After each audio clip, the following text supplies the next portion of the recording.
South ఇండియాలోనే అతి తక్కువ ధరలకి రత్నాలనందించే ఏకైక సంస్థ 6JVR. సృష్టి టెస్ట్ ట్యూబ్ సెంటర్ ఉదంతం 2 తెలుగు రాష్ట్రాలని కుదిపేస్తుంది.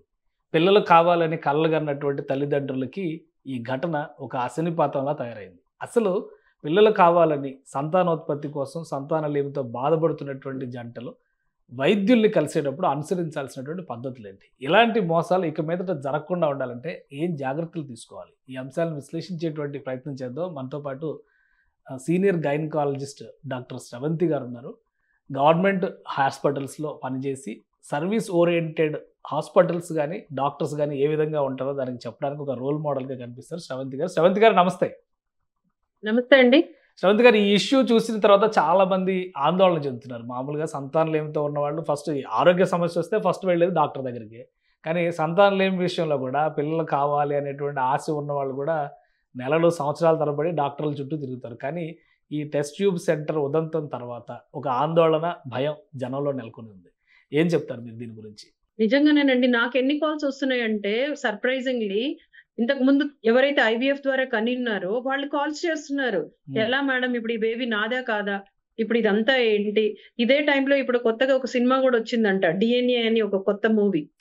సో దాన్ని చూసి కూడా వాళ్ళకి ఇప్పుడు మా బేబీనేనా కాదా అని అంటూ ఉంటే అసలు బాధపడాలో దీన్ని ఎలా తీసుకోవాలో కూడా అర్థం కాని పరిస్థితి. ఇక్కడ 3 అంశాలండి. ఒకటి, అమాయకత్వమైన ప్రజలు మోసపోతున్నారు.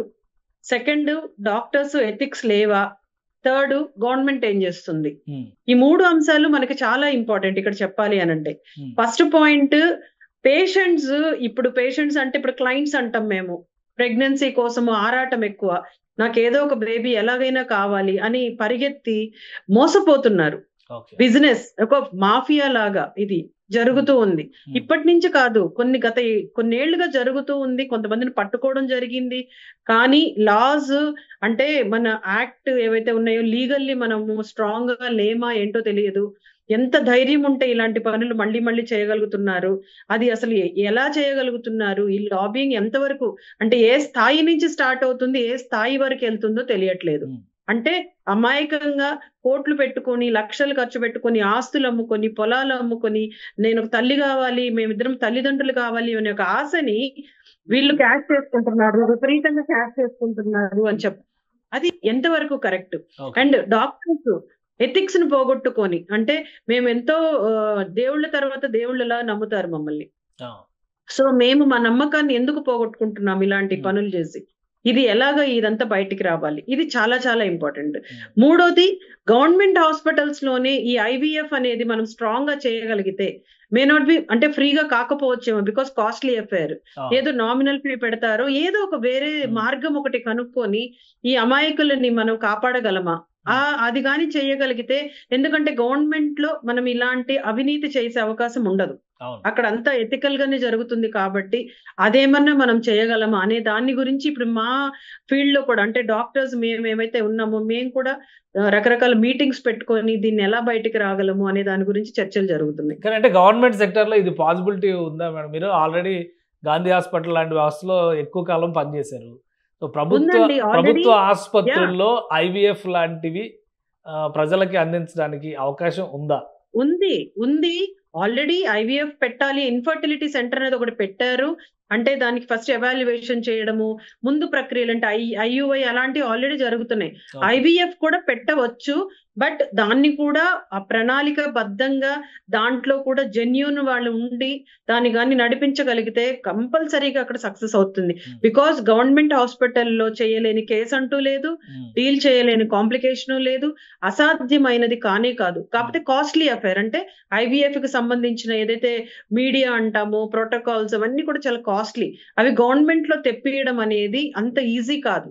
దాన్ని ఒక త్రికరణ శుద్ధిగా దానిపైన ఎవరైనా మంచి ఫోకస్డ్ ఏమన్నా అధికారులు గాని ఉంటే కంపల్సరీగా చేయొచ్చు. కానీ ఒకటి అంటే ఇప్పుడు ఈ కేసులో సృష్టి టెస్ట్ ట్యూబ్ సెంటర్ లో ఆల్రెడీ గతంలో కేసులు నమోదైనవి, సీజ్ చేశారు, లైసెన్స్ రద్దు చేశారు, ఇట్లాంటివన్నీ చెప్తున్నారు. అంటే ఒక సిస్టంలోకి వచ్చిన తర్వాత డాక్టర్స్లో ఎథిక్స్ ఉంటాయని చెప్పని జనరల్గా ఎక్స్పెక్టేషన్స్ అన్నీ కూడా ఉంటాయి. ఇక్కడికి వచ్చేసరికి కేసులు ఉండి హాస్పిటల్స్ మూసేసి ఇవన్నీ జరిగినా కానీ మళ్ళీ తెర వెనక నుంచి వ్యవహారాలు నడిపించడం, దీన్ని ఎలా చూడాలి? అసలు డాక్టర్స్గా ప్రాక్టీస్ చేసే వాళ్ళకి ఈ విషయంలో ఎటువంటి వెసులుబాట్లు ఉంటాయి? అదే కదండి ఆశ్చర్యము. అంటే పొలిటికల్ గా వాళ్ళని రక్షిస్తున్నారా? లేకపోతే ఏ ధైర్యం అసలు? అంటే ఎవరు ఏం చేయలేరు అనుకుంటున్నారా? అంత ప్రజలంటే అమాయకులా? లేకపోతే సొసైటీ అనేది వేస్ట్? అసలు ఏంటి? ఎంత ధైర్యం ఉండాలి ఇలాంటి పనులు చేయాలి అని అంటే? యాజ్ ఏ డాక్టర్ భగవంతుడు అని కాళ్ళ మీద పడతారు మాకు. మా దగ్గరకు వచ్చి మా కాళ్ళు పట్టుకుంటారు. మా ఫోటోలు పెట్టుకుంటారు. మా పేర్లు పెట్టుకుంటారు పిల్లలకి. అలాంటి వాళ్ళము డబ్బుల కక్కుర్తి కోసం ఇలాంటివి చెయ్యడం అనేది కరెక్టా? అంటే అలాంటి వాళ్ళని ప్రోత్సహించే ఎవరైతే పొలిటికల్ వాళ్ళు, హయ్యర్ అధికారులు వాళ్ళని మళ్ళీ లైసెన్స్లు ఎలా ఇచ్చారు? ఇంత జరిగిన తర్వాత కూడా లైసెన్స్లు ఎలా వచ్చినాయి? మళ్ళీ ఏ ధైర్యంతో అలా జరుగుతుంది? అంటే అసలు దీనికి ఎవ్వరు గైడెన్స్ గానీ లేకపోతే విజిలెన్స్ గానీ ఏమీ లేదా? ఇవన్నీ కూడా పెద్ద క్వశ్చన్. గవర్నమెంట్ సెక్టర్ లో అంత ఫ్రీడమ్ ఉంటుందా? మీరు గవర్నమెంట్ సెక్టర్ లో పనిచేశారు, ఇప్పుడు కూడా గవర్నమెంట్ కంటిన్యూ అవుతున్నారా గవర్నమెంట్ సెక్టర్ లో? మరి మీరు అలా మాట్లాడుతున్నారు కదా, నిజంగా గవర్నమెంట్ సెక్టార్ లో ఉంటే రాజకీయ ఒత్తిళ్లు, అధికారంలో ఉన్న వాళ్ళ ప్రెషర్ ఎక్కువగా ఉంటది అనేటువంటి అభిప్రాయం ప్రజల్లో ఉంది. మీ అంత ఓపెన్ గా ధైర్యంగా ఎవరు మాట్లాడండి. గవర్నమెంట్ లో అలా ఉండదు. మాకు మంచి సపోర్ట్ ఉంటుంది. మాకు సూపరింటెండెంట్ గానీ ఆర్ఎంఓస్ గానీ మంచిగా సపోర్ట్ చేస్తారు. అలాగా ఒత్తిళ్లు ఏముండవు. గవర్నమెంట్ లో ఫ్రీగా వర్క్ చేసుకోవచ్చు. వర్క్ లోడ్ ఎక్కువ ఉంటుంది కానీ, అంటే సరిపోయినంత స్టాఫ్ ఉండరేమో కానీ మనము హాయిగా ఫ్రీగా పని చేయొచ్చు గవర్నమెంట్ లో. దానివల్ల మనకి ఎటువంటి ఒత్తిడి లేదు. ప్రైవేట్ లోనే ఒత్తిళ్లు ఎక్కువ ఉంటాయి చెప్పాలి అని అంటే. ఇంకా అది కొన్ని ఏంటంటే లూప్ హోల్స్ అవన్నీ కూడా ఇక్కడ ఎక్కువ ఉంటాయి. గవర్నమెంట్ లో అంతా కొంచెం ట్రాన్స్పరెన్సీ మెయింటైన్ చేయొచ్చు మనం. ఇట్లాంటి అవినీతి అయితే ఛాన్సే లేదు అక్కడ. ఎందుకంటే ఒకళ్ళ చేతుల్లో నడవదు కదండి. నెంబర్ ఆఫ్ డాక్టర్స్ ఉంటారు. సో ఈ చైన్ అంతా కూడా మనం తీసుకెళ్ళలేము అవినీతి. అంటే ప్రతి చిన్న స్థాయి నుంచి వెళ్ళాలి ఈ చైన్, కానీ అక్కడ అలా కుదరదు. నెంబర్ ఆఫ్ డాక్టర్స్ ఉంటారు, నెంబర్ ఆఫ్ ఇన్వాల్వ్మెంట్, పీజీస్ ఉంటారు. సో అవినీతి గవర్నమెంట్ హాస్పిటల్స్ లో అంత అవ్వదు. అంటే ఇది ఈ టైప్ ఆఫ్ దిస్ థింగ్. అంటే ఇప్పుడు టెస్ట్ బేబీస్ అండ్ సర్వగేసీ ఏవైతే ఉన్నాయో ప్రైవేట్ సెక్టార్ లోనే అవినీతి ఎక్కువ జరుగుతుంది. ఇక్కడ ఇంకొక రెండు అంశాలు కనిపిస్తున్నాయి. ఒకటేమో Indian sperm bank, sperm tech అని చెప్పని పెట్టి స్పర్మ్ కలెక్షన్ చేసేటువంటి బ్యాంక్, వాళ్ళ వివాదం ఒకటి కనిపిస్తుంది. రెండోది వీళ్ళు సరోగసీ పేరుతో పూర్తిగా మిస్లీడ్ చేశారు. అసలు సరోగసీనే జరగలేదనేది పోలీసులు తేల్చినటువంటి అంశం. సో ఇంత ఓపెన్ గా ధైర్యంగా చేసేసేటప్పుడు మన దగ్గర ఉన్నటువంటి అసలు రూల్స్ ఏంటి, మినిమం ప్రోటోకాల్స్ ఏంటి, పర్మిషన్స్ లేకుండా చేసేటువంటి పరిస్థితి ఎలా వచ్చింది? దీనిపైన ఏమన్నా క్లారిటీ ఉందా?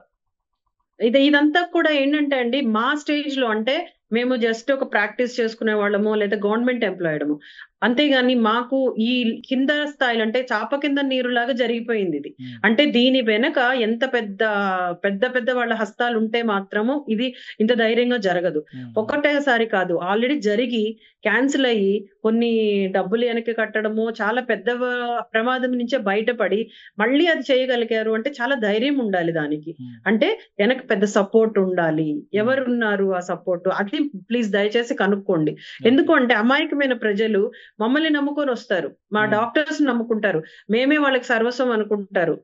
అంతంటే వాళ్ళని చూస్తే ఇంత అమాయకంగా ఉన్నారేంటా, వీళ్ళకి బేసిక్ నాలెడ్జ్ కూడా ఉండదు. వాళ్ళకి అండం అంటే ఏంటి, స్పర్మ్ అంటే ఏంటి, సరోగేసీ అంటే ఏంటి ఏమీ తెలియదు. జస్ట్ అమ్మ నిన్ను నమ్ముకొని వచ్చాము అంటారు. అంత నమ్మకాన్ని మనము ఇలాగా నమ్మక ద్రోహం అనేది చెయ్యకూడదు. ఏ విధంగా కూడా ఇది కరెక్ట్ కాదు. రైట్. అండ్ మీరు చెప్పిన దాని ప్రకారం చూస్తే ప్రభుత్వం ఇన్వాల్వ్ అయ్యి ఇది ఒక కేస్ స్టడీగా తీసుకుంటే ప్రభుత్వ ఆసుపత్రుల్లో ఐవీఎఫ్ స్థాయి వ్యవస్థలు ఏర్పాటు చేయడానికి అవకాశం ఉండొచ్చా? మన ఇన్ఫ్రాస్ట్రక్చర్ కానీ మన బడ్జెట్లు కానీ దానికి సపోర్ట్ చేస్తాయా? బడ్జెట్టే సపోర్ట్ చేయదు. దాన్ని ఇప్పుడు ఇంప్లిమెంట్ చెయ్యాలి. ఇలాంటివి అరికట్టాలి అంటే ఏదో ఒక విధంగా ఇంప్లిమెంట్ చెయ్యాలి. కొంచెం ఏమైనా అమాయకులని మనం కాపాడుకోవచ్చు. అలా కాకుండా బయట కూడా లైసెన్స్లు ఉన్నాయా లేదా, విజిలెన్స్ పెరగాలి. ఇలాంటివి జరగకుండా గవర్నమెంట్ నుంచి ఇప్పుడు మేమున్నాము కొన్ని స్కాన్ సెంటర్స్, వాటికి గవర్నమెంట్ డాక్టర్స్ వెళ్ళి చెక్ చేస్తాం పిఎన్డిటి యాక్టివ్ వచ్చాక. అలాంటిదే వీటిపైన కూడా విజిలెన్స్ అంటే రెగ్యులర్ గా చెక్ చేసుకొని వీళ్ళు ఎథికల్ గా చేస్తున్నారా లేదు, ఏమేమి వీళ్ళు ప్రోటోకాల్స్ ఫాలో అవుతున్నారు, ఇది కరెక్టా కాదా అనేది బాగా హయ్యర్ విజిలెన్స్. అండ్ ఆల్సో చట్టాలు కూడా ఎంతంటే క్రిమినల్ నెగ్లిజెన్స్ ఇది. అలాంటి కఠినమైన చర్యలు తీసుకోవాలి మనం. ఎందుకు అంటే ఇది ఎంత మనోభావం అండి, ఈ బేబీ నాదా కాదా అనే క్వశ్చన్ మార్క్ రావాలా? ఇంత కష్టమా తల్లికి తండ్రికి? రైట్. థ్యాంక్ యూ మేడం విశ్లేషణ అందించినందుకు. ఇది డాక్టర్ శ్రవంతి గారు చెప్తున్నారు, ఒక ఆవేదన, డాక్టర్స్ పడుతున్నటువంటి ఆవేదనకు ప్రతిరూపంగా ఆమె మాటలు ఉన్నాయి.